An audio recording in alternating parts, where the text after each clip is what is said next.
Boa noite, galera. Vou estar só esperando aqui o Alexandre entrar pra gente começar, ok?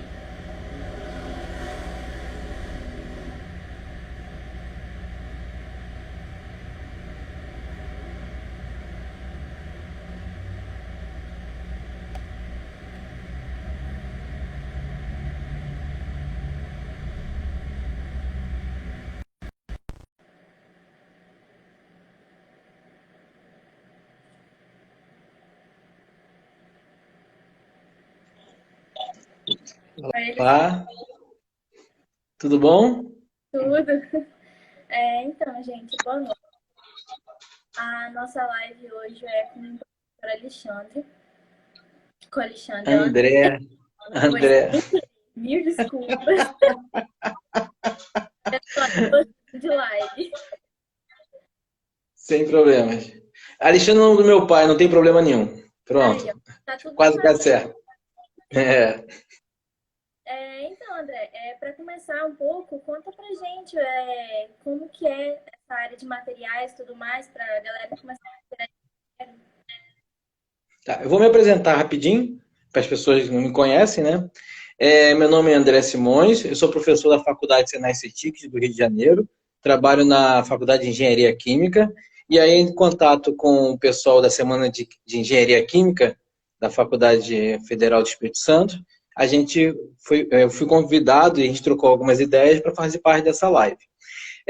Eu sou professor de Química, atuo na área de polímeros especificamente, né? Eu conheço uma professora de vocês, a Lília Gasparelli, está falando ali agora comigo ali. Eu atuo na área de polímeros e tenho um mestrado em polímeros, em borracha, em formulações de borrachas e polimerização. Estou fazendo meu doutorado em polimerização também, só que em monômeros naturais. E aí a ideia é utilizar monômeros como terpenos, por exemplo, para polimerização para obter elastômeros. Tá bem aí? Eu acho que a conexão está um pouquinho. Foi a Tudo bem aí? bateria. Ah, tá. Sim, foi a minha É... bateria. Oi? Foi minha Não bateria. entendi, desculpa. Ah, sim, tá. Então, eu sou o cara polimérico, atuo na área de polímeros e eu gosto muito dessa área de materiais. Inclusive, eu dou uma cadeira dessa área de materiais dentro da faculdade. Show. Agora pra gente começar, então, tá, você já falou atualmente quais são os seus trabalhos, né? Dentro da engenharia química, Eu dei um resuminho, né? É um resuminho, contar detalhadamente, a gente vai levar mais que uma hora de live. com certeza. Dentro da engenharia química, muitas vezes nós deparamos com os temas polímeros, né? No caso, para você já não é tão temido. Podia nos explicar, Oh. podia explicar para a gente um pouco sobre esse grupo, como são as estruturas para desenvolvimento de produtos para impressão 3D? Tá. Bom, os polímeros, né, que as pessoas temem tanto, não é bem temido assim, se a gente parar para pensar. Quando a gente acorda, né, o que a gente vê? O tempo todo a gente está em volta de materiais poliméricos, tá? A gente tem, por exemplo, a escova de dentes, eu tenho lá, a minha César eu tenho polímero, o meu shampoo que eu vou tomar banho tem polímero, alguns banheiros, né, onde é o box também é uma parte polimérica. Então a gente percebe que os polímeros estão o tempo todo em nossa volta. Então assim, mesmo que a gente não goste da palavra, que a gente não goste muito dos plásticos, né, e borrachas, porque tem aquelas questões ambientais, a gente não consegue viver atualmente sem eles. Até o seu próprio celular, por exemplo, né? Essas capinhas dos celulares, aquelas películas protetoras, né? Algumas são de vidro, de outro tipo de material, outras são poliméricas, outras são materiais siliconados. Então a gente percebe que o polímero não tem jeito para ele estar na nossa vida. E aí você puxou um pouquinho sobre materiais de impressora 3D, não é isso? Materiais para impressão 3D. Existem o desenvolvimento de materiais para impressora 3D está muito grande e atualmente são utilizados três materiais básicos, tá? Que é o PLA, que é o poliácido lático, o ABS, que é o polímero de estireno butadieno, acrilonitrilo butadieno estireno, desculpa, e tem um PET, que é um PET modificado. E aí, para cada tipo de material que vai ser utilizado para fazer a impressão, ou seja, para cada produto que eu venha a imprimir, ou para cada artefato que eu queira produzir, eu vou precisar utilizar um tipo de material específico, um material apropriado. Por exemplo, para fazer alguma impressão 3D de um material que tenha contato com o gênero alimentício ou que seja alguma coisa voltada em contato com o ser humano, para questões de área de saúde, eu não posso utilizar determinados materiais. Eu tenho que utilizar alguma coisa, um material, eu tenho que fazer a minha peça impressa em um material que seja compatível, por exemplo. E é legal você ter falado sobre a impressora 3D. Há pouco tempo atrás eu tive que fazer um estudo e aí eu descobri que tem várias coisas que estão sendo impressas como biomateriais para a utilização, para enxertos, para prótese, uma gama incrível de materiais que são utilizados. Isso também tem sido utilizado para imprimir órgãos, tá? Alguns materiais específicos. Isso é muito interessante. Eu acho assim que esse movimento maker que foi criado por aí, né? Que agora tudo é maker. Eu acho que quem puder ter uma impressora 3D em casa vai ter, né? Eu não tenho porque eu não sei muito bem essa coisa de modelagem.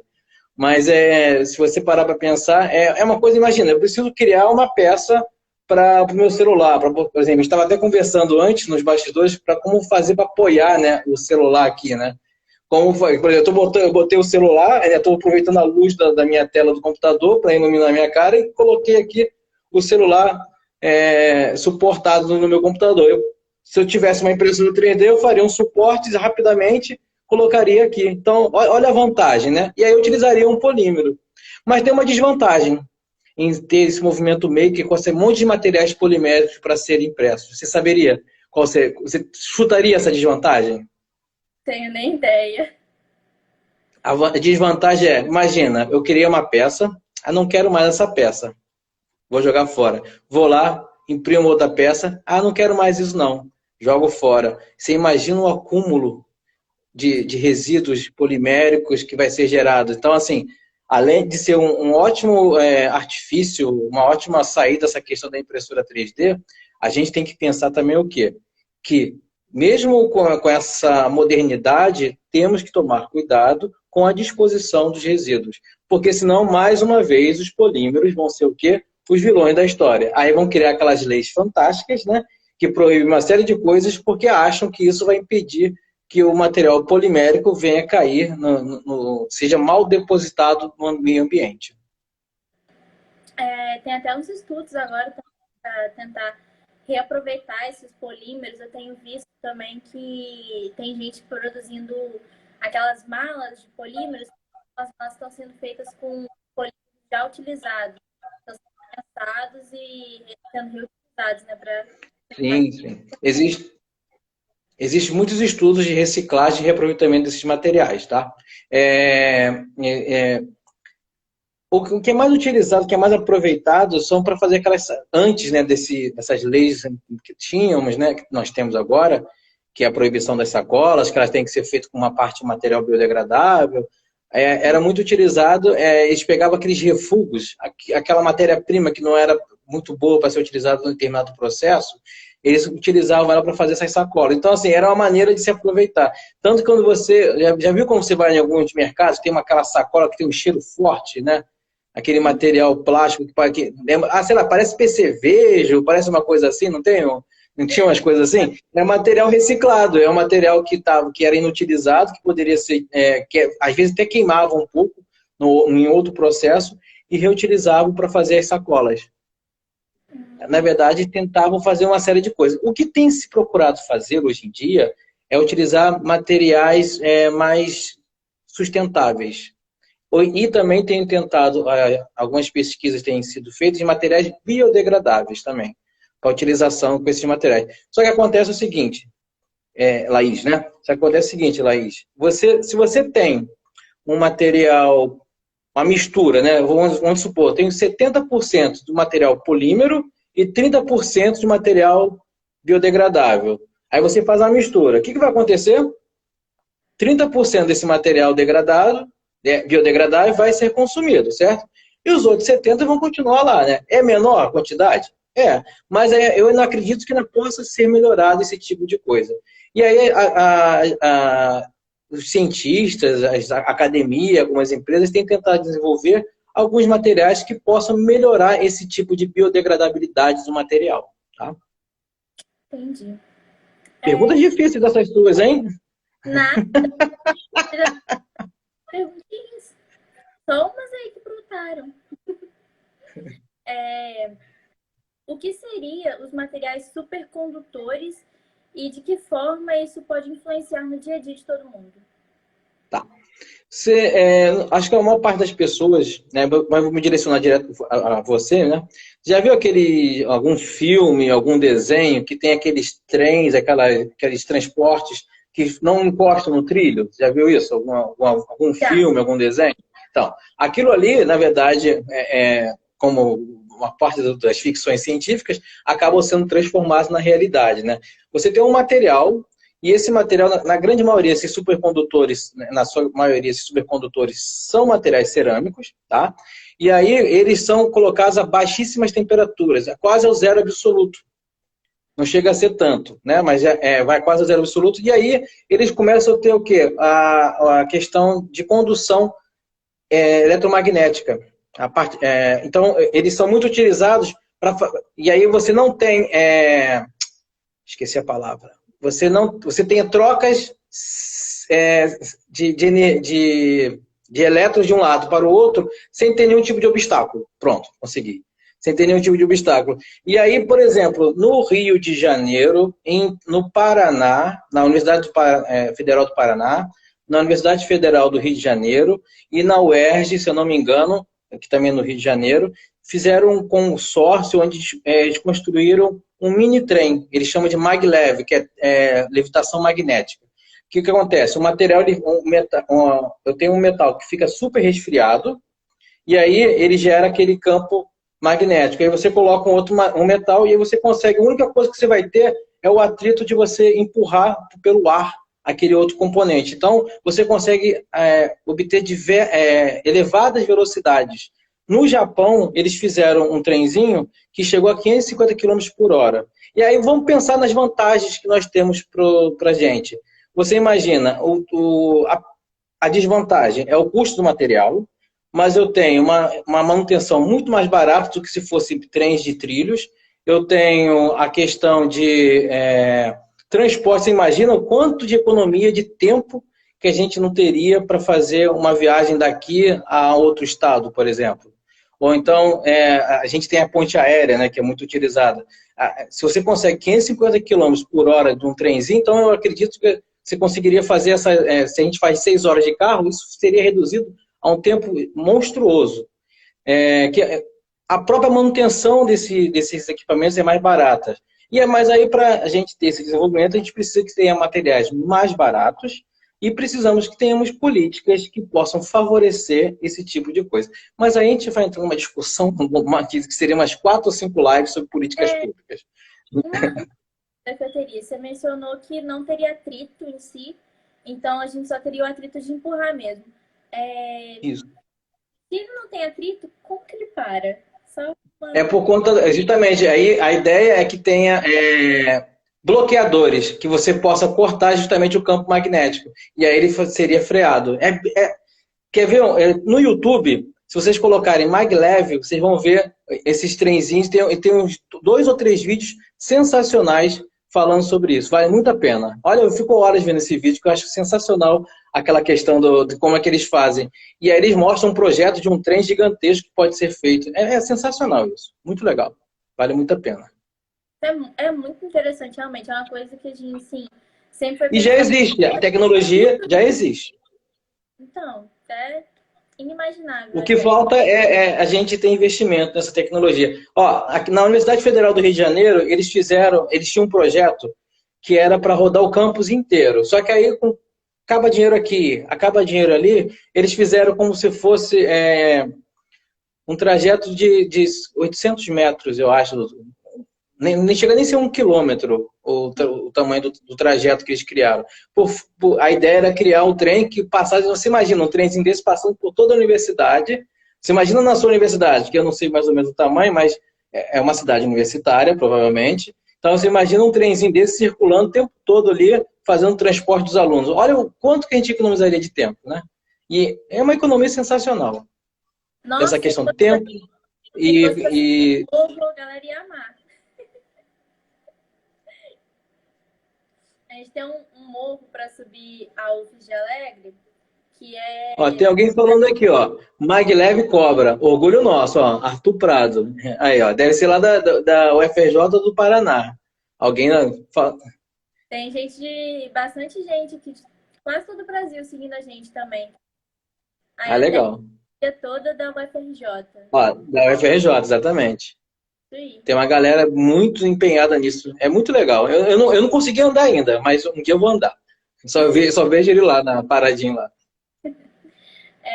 Vamos para uma outra perguntinha, então. Ele falou que é da UFRJ mesmo. Isso. Legal. Um tipo de material pouco abordado durante os cursos são os compósitos. No entanto, possui um amplo conjunto de aplicações, como em coletes à prova de bala, esse tipo de coisa. Poderia falar um pouquinho mais sobre esse material para gente? Você está falando dos compósitos. Bom, os compósitos, eles são uma mistura, né? São materiais multifásicos, onde tem um material que a gente chama de... Ai, me fugiu a palavra. Eu tenho um material onde é uma matriz, e nessa matriz eu tenho disperso um outro material. Qual é a grande sacada do compósito? Eu tenho um material com uma determinada propriedade, e eu tenho um outro material com uma propriedade que esse material que a matriz não tem. Eu disperso esse material nessa matriz, e ele fica um material com outras propriedades, ou com uma melhoria da sua propriedade. Você falou de coletes à prova de bala, o que mais você falou? Calma aí que eu vou olhar aqui. Coletes à prova de bala, alguns barcos, televisores e diversos outros produtos. Tá. Então, assim, existe compósito que eu tenho como de fibra de vidro, por exemplo. Existem compósitos que você falou aqui com Kevlar, então, que é o polímero de aramida, poliaramida. E aí você tem uma mistura de um material polimérico e aí você tem uma fase dispersa nesse material. E aí você tem ganhos de propriedade. E aí vai depender de diversas aplicações para esse material. Existe também, falando em compósito, existem os nanocompósitos, que eles estão o compósito tem uma escala nano, ok? Uma escala menor do que a escala normal, uma escala nano. E aí esses materiais eles têm uma propriedade muito superior aos materiais compósitos. Inclusive, para complementar, existem os materiais nanocompósitos biodegradáveis, que eles melhoram a biodegradabilidade do material. E estão sendo muito estudados com a questão de polímeros também. Tá? Polímeros, desculpa, biodegradáveis. Essa questão de fazer essa parte de biodegradável, eu acho que tem sido muito pesquisada hoje em dia, tanto para a gente poder tirar o vilão desse negócio assim de polímeros, né? O que acontece que acontece? Os desenvolvimentos hoje em dia para pesquisas de materiais, a população a população tem chamado muita atenção da questão da geração de resíduos. A sua geração, que é diferente da minha geração, já começa a pensar no momento que eu vou comprar alguma coisa, se aquela coisa, de onde que ela veio? Ela é sustentável? Você utilizou um material reciclado para fazer isso? Tem necessidade de comprar isso? Então, eu percebo que as gerações mais recentes, elas têm esse cuidado diferente da minha geração, que não tinha muito esse cuidado. Então, assim, a questão de escolha dos materiais tem sido muito pensada na sustentabilidade. Tá? Por exemplo, na minha área, nós temos dentro da área, na nossa área de engenharia química, você faz a engenharia química, não é isso? Existe a famosa química verde, né?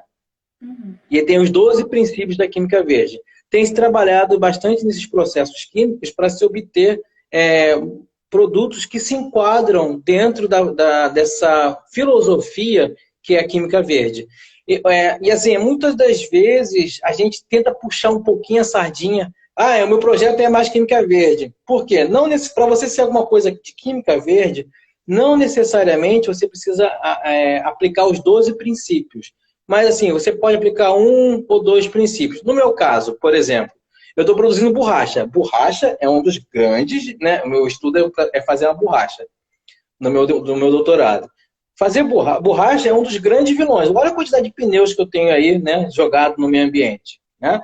E aí, qual é a minha ideia? É pegar um monômero que seja sustentável, um monômero renovável, e utilizar ele para fazer polimerização. Porque eu estou pegando uma coisa na natureza e aí eu estou utilizando uma coisa renovável e está dentro de um dos princípios da química verde.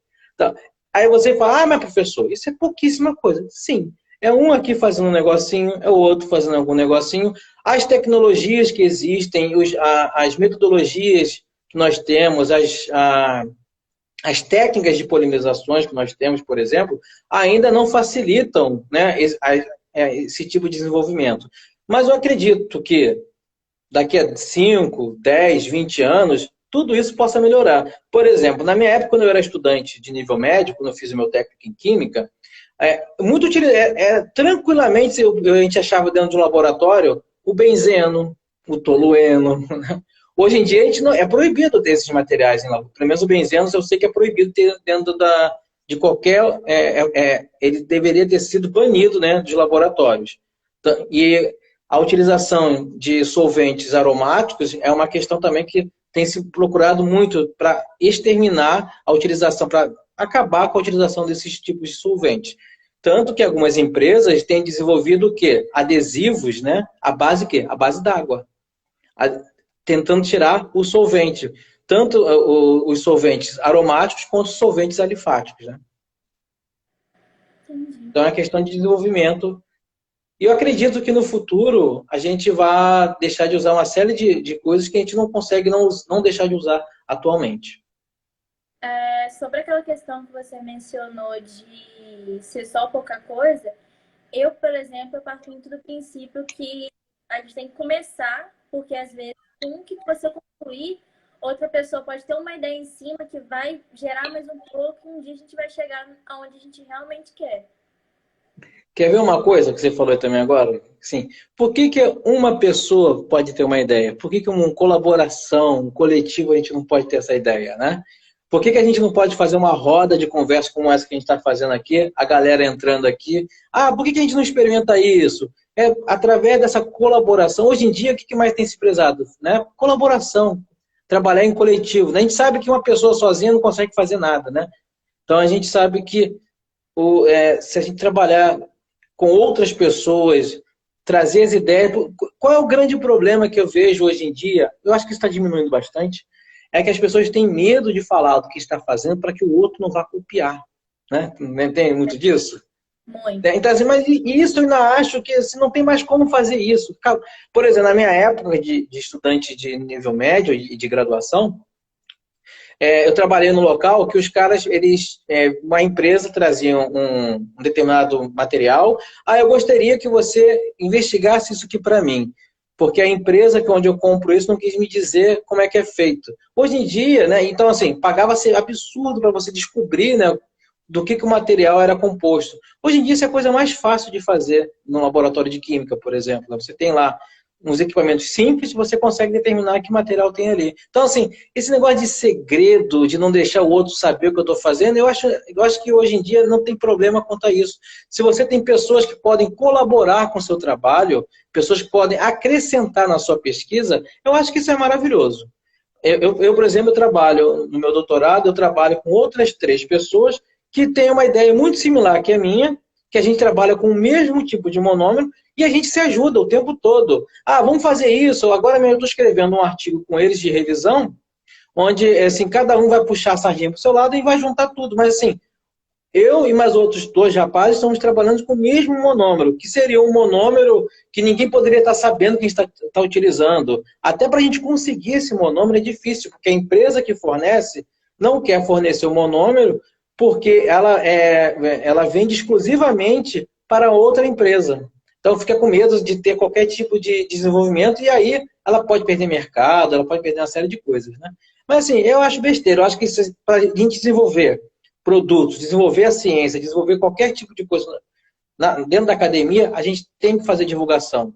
E o que vocês fazem com essas semanas de química, o que vocês fazem com as iniciações científicas e com todas essas coisas que vocês trabalham, com a divulgação científica é muito importante. Mostrar o que está sendo feito e compartilhar. Que eu tenho certeza que o trabalho que você fizer, alguém for olhar, ele pode vir acrescentar. Eu acho isso importantíssimo. Divulgação científica o tempo todo. E isso é muito legal, esse projeto de vocês. Se eu não me engano, essa é o que vocês chamam de pré a semana de química, não é isso que vocês estão fazendo?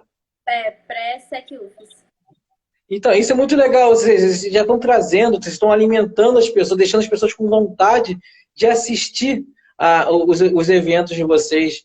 E aí, isso é divulgar, divulgação científica, divulgar saberes, compartilhar, criar redes. Muito legal isso que vocês estão fazendo. Estão de parabéns.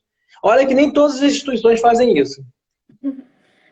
Dando um spoiler para a galera, não sei se não lembra, mas a gente divulgou que a gente vai ter exposição de iniciação científica também. E a gente já está trabalhando para adaptar isso para o IAD.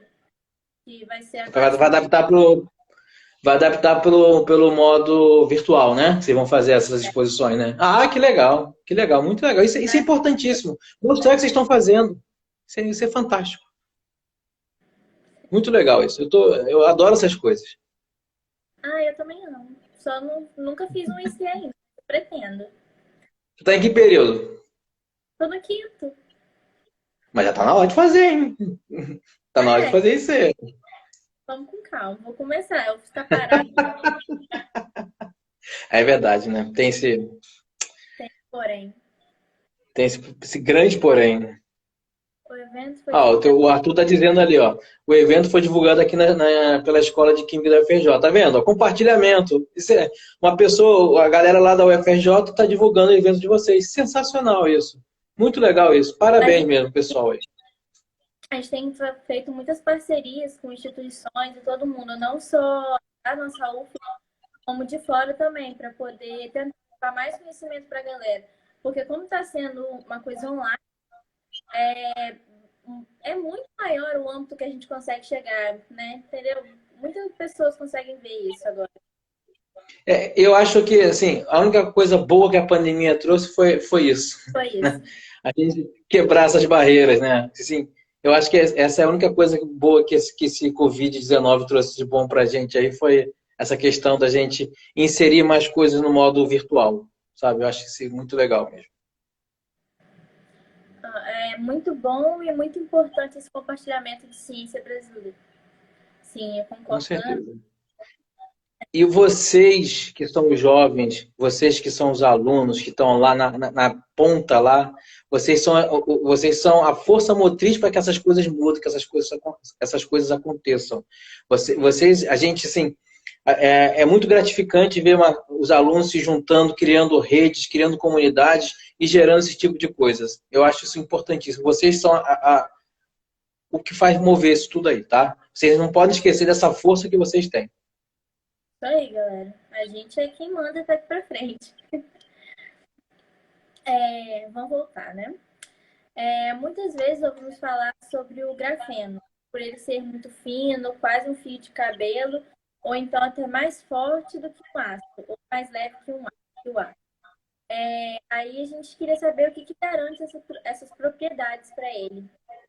Bom, eu não sou experto em grafeno, mas o grafeno é uma forma alotrópica, assim, do carbono. Por exemplo, diamante, o grafite.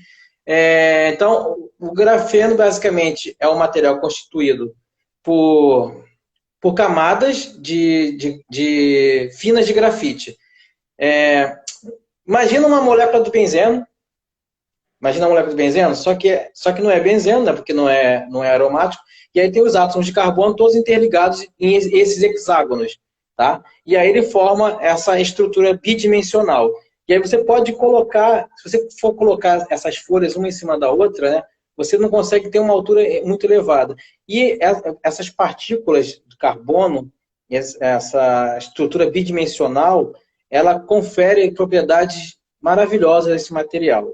Você sabia que existe que eu conheça, né? Uma única universidade que tem um laboratório totalmente equipado para trabalhar com grafeno?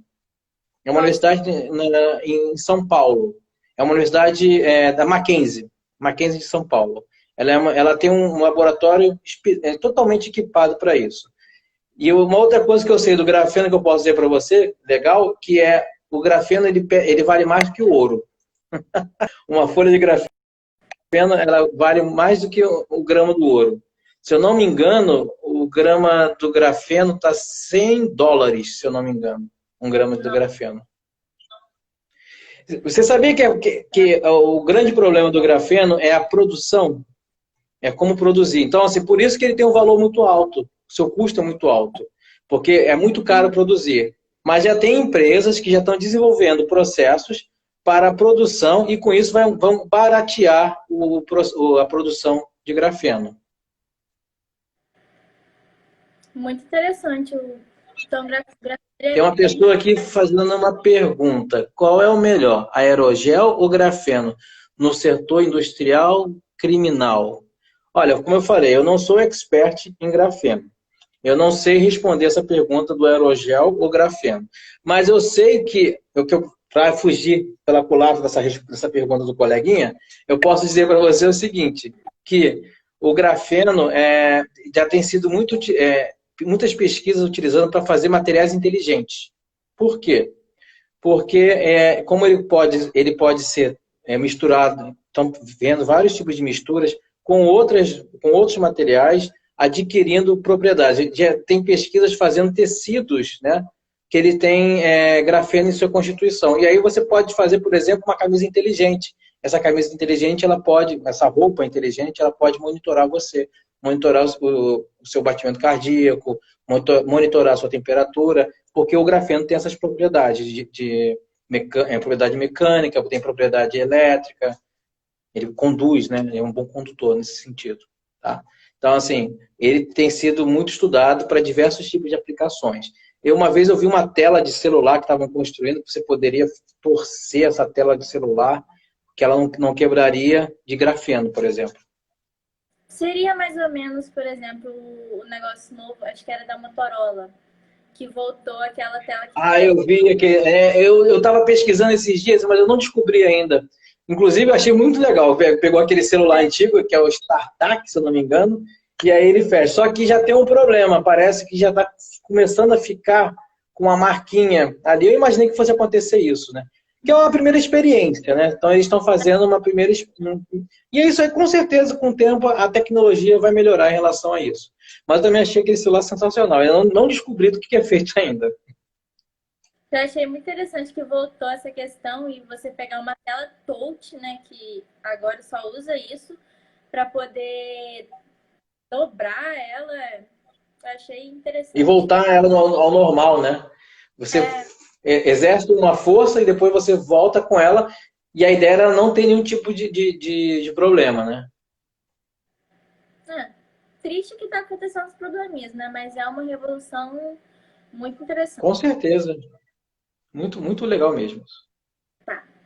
Nós vimos que o grafeno foi uma descoberta revolucionária, devido às suas propriedades e que outros materiais possuem uma ampla faixa de aplicações por apresentar características diversas. Então, atualmente, qual é a maior dificuldade para o estudo e desenvolvimento de novos materiais?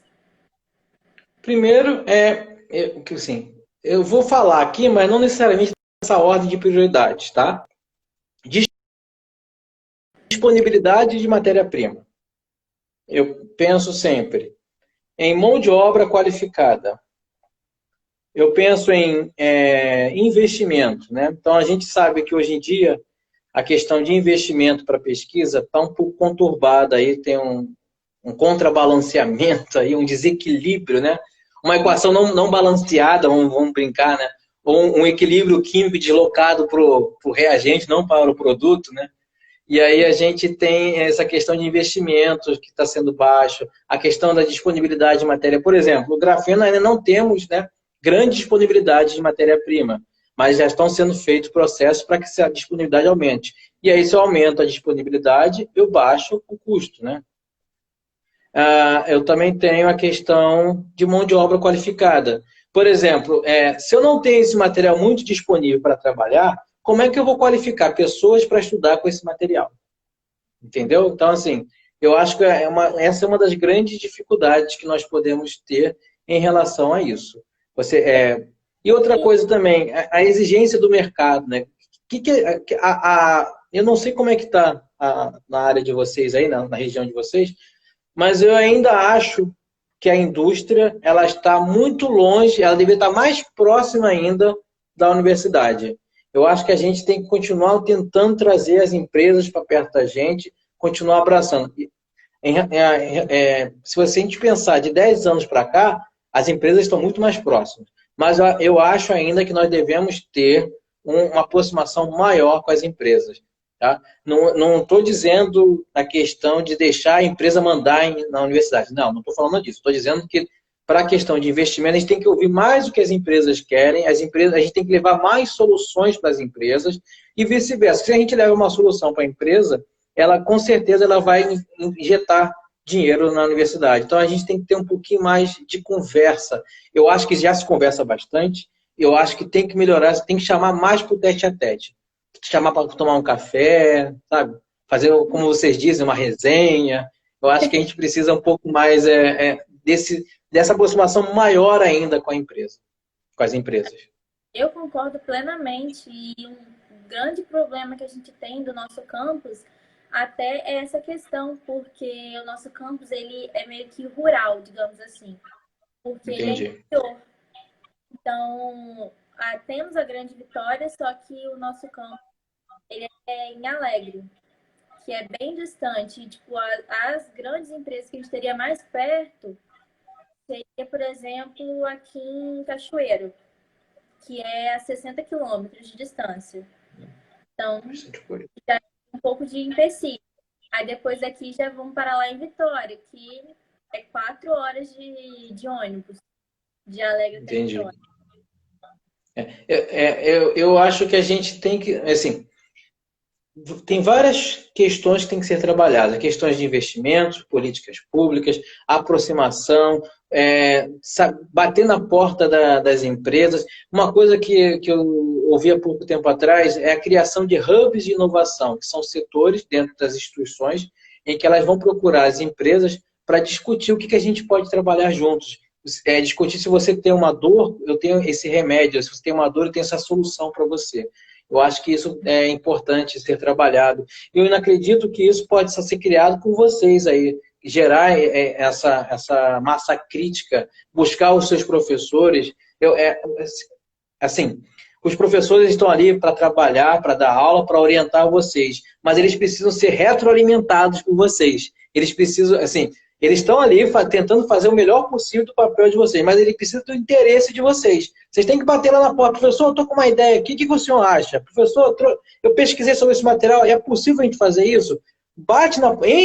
Os professores de vocês vão ficar chateados comigo. Bate na porta deles lá, perturba os caras lá, que eu tenho certeza que 99% dos seus professores vão adorar saber que vocês estão interessados. Então, vocês têm que... Eu acho que isso pode começar por vocês correndo atrás. Ou melhor, correndo na frente. Sim. A gente até que, em questão de pesquisa e tudo mais, a gente, pelo menos o campus em todos em si, assim, ele é bem voltado para isso. Tanto que, dentre os 3 campos da UFES, o de Alegre é o que mais tem publicações de artigos. Olha que legal, tá vendo? Então, assim, vocês já estão com a massa crítica. Vamos começar a trabalhar mais, buscar mais, perturbar mais. Tem que fazer barulho nesse sentido de pesquisa. Barulho na pesquisa, tá? Não é algazarra.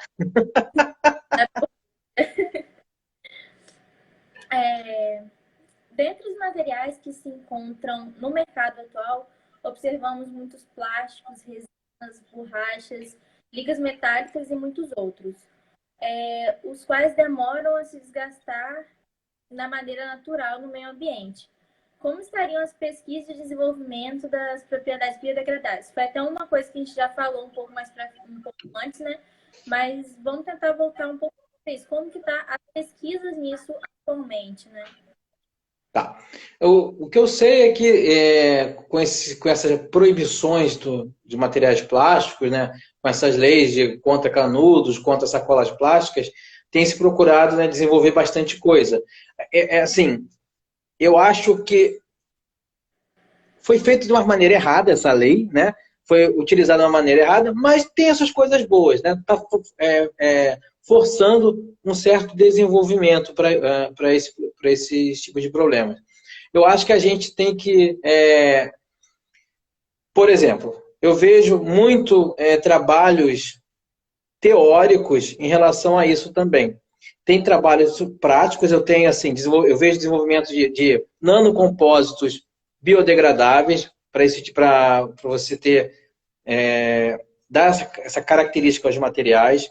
Eu vejo trabalhos também de química verde na composição de outros tipos, não só de polímeros, mas em outros tipos de materiais, para que eles não causem desgastes ao meio ambiente ou algum impacto ao meio ambiente. Eu vejo trabalhos de economia circular sobre esses materiais. Saber, por exemplo, se eu vou produzir um determinado artefato, o que é melhor produzir? De material plástico, de metal, de polímero, de cerâmica? Qual é o tempo de vida útil desse material?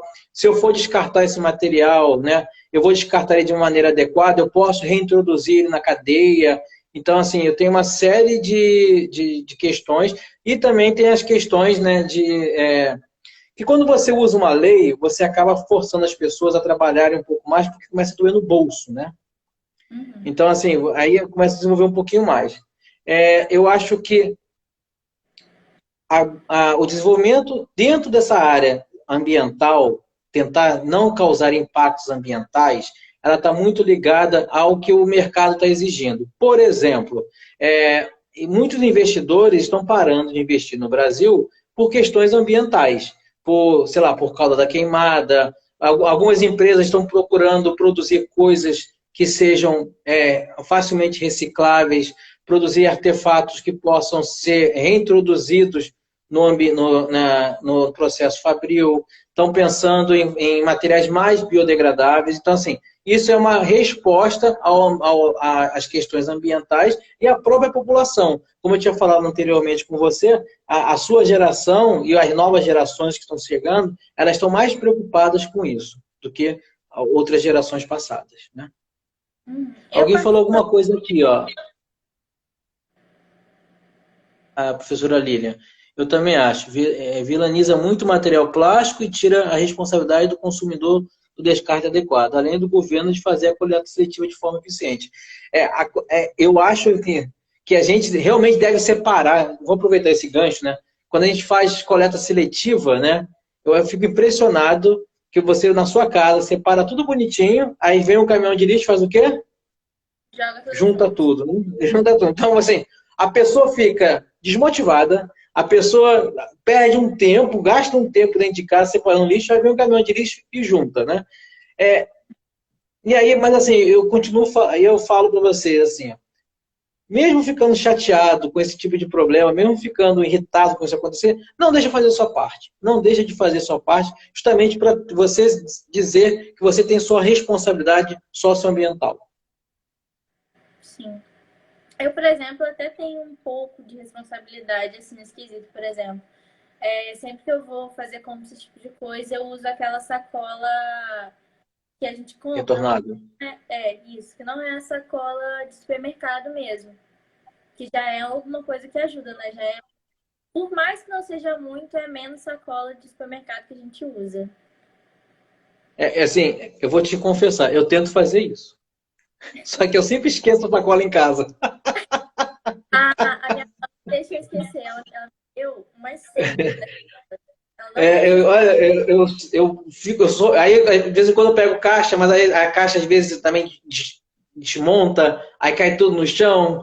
Aí, assim, eu tenho que me policiar mais e deixar a bolsa dentro do carro, né? Assim, mas, assim, eu te confesso que eu tenho várias, já comprei várias dessas sacolas, gastei rios de dinheiro nessas sacolas, e sempre que eu vou ao mercado, eu esqueço de levar a sacola. É porque eu não tenho isso na minha cabeça, eu não estou configurado, né, para fazer esse tipo de coisa. Já você já não, já vou sair de casa, já vou, pego minha bolsinha, eu realmente não tenho essa... Tem que me policiar mais, assim como todos têm que se policiar em relação a isso. Sim. Cadê? Quais fatores são levados em consideração na elaboração de novas tecnologias hoje em dia? Eu tenho a minha sacola da Cinética Júnior. Deve ser algum evento de vocês aí que a professora está falando ali, ó. Empresa Eu Júnior tenho... são nossos parceiros. Eles fizeram em colaboração com o BC, que é Central de Compras, um supermercado lá de Alegre, né? Aí eles vendem sacolas retornáveis lá dentro do supermercado. Ah, legal. A pergunta que você fez sobre elaboração de novas tecnologias, eu acho que os fatores que já falei também lá em cima, né? Que são fator econômico, tecnologia, né? Na verdade, elaboração de nova tecnologia, fator econômico, matéria-prima disponível e mão de obra qualificada. Eu acho que a gente... Fala. Sobre esse negócio de mão de obra qualificada, um ponto que eu tinha até uma dúvida é que, às vezes, você fala de material qualificado e tudo mais. Então, a gente não consegue ter essa mão de obra. Eu acho que também boa parte da gente não conseguir esse material caro é porque, para a gente poder qualificar uma pessoa, ela vai gastar muito primeiro desse material, entendeu? Até ela conseguir chegar naquele passo que ela realmente não vai ter mais gastos a mais e tudo mais. Então, tipo, você teria, por exemplo, algum pensamento de solução para a gente para isso? Eu acho que o pensamento de solução está justamente em estudar e pensar de forma colaborativa. Por exemplo, eu quero pegar o seu grupo lá e começar a trabalhar em determinada tecnologia. Se a gente não tem essa tecnologia enraizada, se a gente não tem essa mão de obra qualificada, a gente tem que buscar pessoas que saibam trabalhar com isso. A gente tem que procurar gente que sabe trabalhar, tem que estudar sobre o assunto. O que acontece muito é que a gente acaba pulando as etapas. A primeira coisa para fazer qualquer tipo de desenvolvimento científico é você o quê? Estudar sobre o assunto. Você se desgastar de tanto ler sobre aquele assunto. É óbvio que teoria sem prática não anda muito bem, certo? E a prática sem teoria é a mesma coisa. Então, a gente precisa entender como é que funciona, estudar como é que funciona o material, entender o seu comportamento, entender o que pode, para que lado eu tenho que ir, se é para o lado esquerdo, se é para o lado direito. Eu tenho que entender também como é que tipos de condições eu vou ter o meu material com uma melhor performance ou não. E aí a gente vai buscar em quem já fez. É óbvio que a gente busca nas literaturas, né? Então, eu digo sempre, a gente tem que pesquisar exaustivamente, primeiro do que se trata, ver quem já fez isso, se ele fez, foi fácil, não foi, quais são os caminhos das pedras que ele percorreu, e dali você já tira coisas que você não precisa refazer. Quando a gente não estuda muito sobre aquele determinado assunto, o que acontece? A gente acaba repetindo os mesmos erros que alguém já fez, sabe? Hoje em dia nada é inédito, né? Assim, pelo menos eu percebo que as coisas inéditas não acontecem muito no nosso meio aqui, certo? Existem coisas, mas assim, se você for comparar a questão de inovação e criatividade, a gente está um pouquinho distante de outros países, né? Então, a gente pode buscar quem já fez. E se a gente estuda um pouquinho mais, a gente começa a se qualificar e aí sim, você começa a trazer pessoas que entendem do assunto, você começa aí essa pessoa vai te mostrar alguns caminhos que você não conseguiu absorver no seu estudo e aí vai trabalhando junto. Então, eu acho que a gente realmente tem que andar a teoria com a prática. Quando eu trabalhava na fábrica de borracha, quando eu era técnico em química e trabalhava numa indústria de borracha, a gente vendia alguns produtos que a gente não dava para o cliente sem explicar para o cliente como ele deve trabalhar. Porque o material era tão caro que se você desse para o cara, para ele fazer um negócio, e ele fizesse besteira, seria um prejuízo elevadíssimo para aquele meu cliente. E eu não queria que o meu cliente sofresse, porque se ele parar, se ele começar a ter prejuízo, o que vai acontecer? Ele vai parar de comprar. Então, o que a empresa fazia? Ela ensinava ao cliente como ele deve trabalhar. E aí você fazia exatamente isso, você ensinava a pessoa e aí ele conseguia trabalhar e tinha um prejuízo menor. E aí ganhava a confiança da empresa e trazia para. E aí continuava comprando, entendeu? Entendi. Então assim, a gente precisa estudar um pouquinho, porque a gente tem uma mania, eu falo isso porque eu também sou às vezes assim. Vamos lá para o laboratório, vamos botar a barriga na bancada. Vamos embora, vamos fazer a bancada. Mas não, vamos dar uma estudada antes. Vamos ver se alguém já trabalhou alguma coisa parecida. Ah, o meu trabalho é inédito. Beleza. Mas alguém já fez algo parecido? Alguém já tentou fazer algo parecido? Ah, vamos tentar ver o que esse cara fez aqui. Ah, vamos tentar por esse caminho então. E aí você vai encurtando esse tipo de coisa. Aí você vai se capacitando, vai melhorando, vai potencializando seus estudos. E por aí vai. Você tem alguma dica de onde as pessoas, por exemplo, podem encontrar essas coisas? Por exemplo, eu tô com um pensamento de fazer alguma coisa relacionada ao grafeno. Como que eu acho outras pessoas que já utilizaram o grafeno, que já fizeram aquilo ali, para eu poder ver se a minha ideia bate com alguma, para eu poder ter esse estudo? A primeira coisa é dar um Google. Dá um Google, mas aí, o que eu falo? Assim, a gente tem uma ferramenta maravilhosa na nossa mão, né? O celular hoje em dia, né? Acho que a grande maioria tem, né, acesso, não são todos, a gente está vendo isso, inclusive, né, com esse momento que a gente está, nem todos têm um bom acesso, mas, assim, quem pode, né, que eu acho que dentro da universidade esse acesso é mais facilitado, né? Nesse momento que a gente está, é mais difícil, mas quando a gente está dentro da instituição, é uma coisa mais fácil. Você vai buscar em sites que eles te propiciam esse tipo de assunto. Por exemplo, eu não vou botar no Google apenas a palavra grafeno, que vai vir uma série de sites. E assim, nem todos são ruins. Mas se você está fazendo uma pesquisa científica, você está procurando uma nova tecnologia, você faz o quê? Você busca no Google Escolar, por exemplo. Bota no Google Escola, né? Que chama Google Escola. Você manda buscar no Google Escola e aí ele já traz uma série de sites ou de trabalhos ou de livros que possam auxiliar. A gente tem que ir buscar nas universidades também. Então, assim, muitas universidades elas têm repositórios de teses, repositórios de dissertações, e aí você pode também buscar nas referências.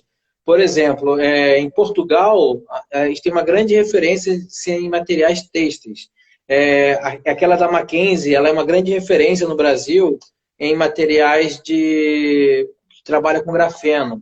A UFRJ, a própria UFES, de Espírito Santo, a Universidade da Bahia, a Universidade do Norte, cada uma lá tem uma série de centros de referências que vocês podem fazer essas buscas. E aí é debruçar a carinha no computador ou no celular, mas tem que saber onde procurar. E uma coisa que eu vou falar para vocês, e alguns professores vão puxar minha orelha.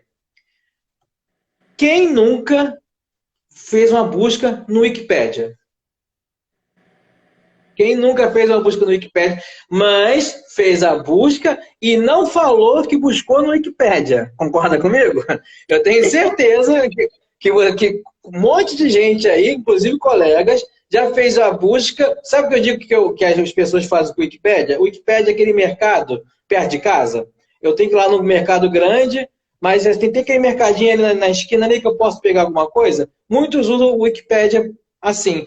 Mas assim, o Wikipédia tem coisas interessantes. Existe a parte que é trabalhada por avaliação de professores e tem a parte que é trabalhada por avaliações entre pares, entre alunos. Então, assim, há uma diferença quando você tem um trabalho que é jogado e um trabalho que ele está lá, que ele foi feita uma curadoria sobre ele. Então, assim, eu digo para vocês que a Wikipédia ela é um excelente repositório para buscar ideias, para buscar fontes de informações. Mas, assim, eu tenho certeza que tem uma série de colegas que não vão concordar, porque existem formas de manipularem o texto e alterarem o texto. Mas não achem que isso é fácil, porque existem pessoas tomando conta. Ó, a pessoa está dizendo, quem nunca já colaborou com conteúdo para a Wikipédia? Tá vendo? Olha só. Assim, a gente cria tabus, a gente cria questões de preconceitos sem saber explorar bem a ferramenta. Eu acho que essa é uma ferramenta. Tem uma professora, a professora Monique, do Inclusive Química, dando um tchauzinho. Eu acho que é importante a gente pesquisar as ferramentas e saber como utilizar. É óbvio, por exemplo, você sabia que a Nature, que é uma das grandes conceituadas, já teve artigo que estava errado? Já teve artigo com dados falsos? Com conclusões erradas, e uma das top one que existe de revistas internacionais. Então, se essas revistas já têm coisas erradas, né? Então, assim, por que a gente não começa a fazer? Eu pego lá um determinado artigo, leio, vou nas fontes, né? Começo a buscar outras fontes e começo a fazer a comparação. Isso é o trabalho que todos nós devemos fazer para autenticar uma informação. Eu aproveito esse momento para falar isso até na nossa vida. Quando a gente pega, por exemplo, uma fake news, né? Quem é que nunca pegou um negócio no WhatsApp e já repassou para 600 pessoas, né? Quem nunca pegou aquele negócio, a gente tem que verificar a fonte daquele assunto. A gente tem que ver, ó, pô, tá falando sobre isso, deixa eu fazer aqui, dar uma pesquisada aqui. Eu achei, aqui tá falando uma coisa, aqui tá falando outra. Não tá legal, vou procurar uma outra fonte. E aí a gente vai verificando a fidedignidade desse assunto, dessas fontes. E, de novo, eu acho que a gente menospreza muito o Wikipedia, tá? Mas de novo, tem que tomar cuidado, verificar a fonte e verificar o que está sendo utilizado. Alguém falou alguma coisa aqui, ó.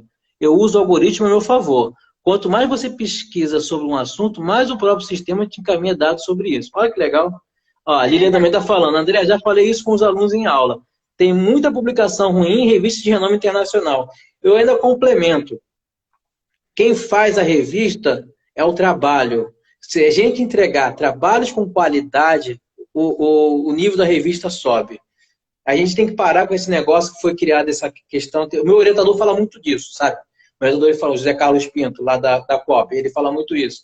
Que a gente tem que parar com esse negócio que só vou publicar em revista Qualis 1A. Quem aumenta essa classificação da revista é o professor, é o trabalho do aluno, é a sua dissertação, é a sua tese, é o seu trabalho de iniciação científica. Tem uma colega lá dizendo que eu não desprezo nada. Pode ter publicação em revista, hein? Oi? Vamos ter publicação em revista das nossas iniciações. Olha que legal. Isso aí, exatamente. E assim, vocês têm que começar a escrever. Já dou já um conselho. Não achem que escrever seja uma coisa ruim, tá? Procurem fazer isso de um modo que seja prazeroso na vida de vocês. Escrevam todos os dias. A gente só melhora a escrita se a gente escrever todo dia. Eu estou falando isso, eu acabei de fazer um curso na UFRJ de melhoria da escrita científica, e o professor falou isso: não transformem a sua vida, a sua escrita em um prazer, não em uma dor, tá? Não faça isso de um estorvo, faça isso com uma coisa de alegria, de felicidade. A gente tem que começar a escrever mais, ler mais, usar a internet para nosso favor. Sim, com certeza. Vou fazer mais uma perguntinha para finalizar. Daqui a pouco a live se encerra automaticamente, infelizmente. Para quem quer seguir essa área dentro de materiais assim atualmente, você teria alguma dica dentro da área de indústrias para as pessoas ficarem ligadas? Olha, é uma coisa que tem chamado muito a minha atenção é a área de biomateriais. Acho que a área de biomateriais, inclusive, ela tem uma das indústrias, a indústria de biomateriais, é uma indústria bem rentáveis. E a questão de novos materiais, a questão das impressões, né? Tem impressão 3D de órgãos já sendo possível, né? Esses dias eu vi o cara imprimindo um bife. O cara imprimiu um bife. Eu até vi que era, por exemplo, para se criar novos órgãos, era usado um pouco da massa do órgão já bom de uma pessoa e era feita essa impressão 3D com esse material, parte desse material, e era colocado dentro de como se fosse um reator, só que era para essa questão de Para moléculas crescimento celular, né? biocelular. Aí, tipo, era tratado por um tempo para ver se o órgão ia corresponder ou não ao que era esperado, né? Se ia funcionar o órgão.